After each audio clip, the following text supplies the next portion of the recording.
हो ऐका ना हो. काय हो गावात अक्षय बोंगळे कुठे राहते हो? स्वतः अक्षय बोंगळे उभा आहे तुमच्या समोर. गावात कसं काय मग तुमची परिस्थिती? पुऱ्या गावात सोन्याहून पिवळा फक्त आपलंय. चांगलं आहे की मग. आणि घर बीर कसं आहे तुमचं? घर नाही आपल्याकडे, मग बंगले 4. चांगलं आहे ना मग तुमचं. विषय का आपल्याकडं 2 स्कॉर्पिओ 1 थार आहे.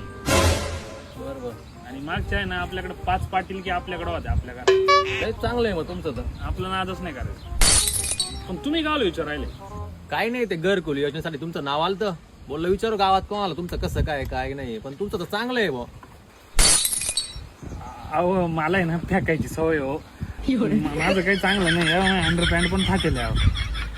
ते करा ना तेवढं घरकुलचं पाना आपलं. चांगलं आहे तुमचं. थार आहे विरे. कुठे गेला तुमच्या थार? अहो काही नाही असं, पण तुम्ही थांबा ना. काय कुठं चाललंय तुम्ही? हो नाही नाही नाही. अहो ऐका ना, तेवढं घरकुलचं करून द्या ना आपल्याला प्लीज. हो लय गरीब आहे हो मी. या बा ना हो, पाया पडतो. अहो ऐका ना.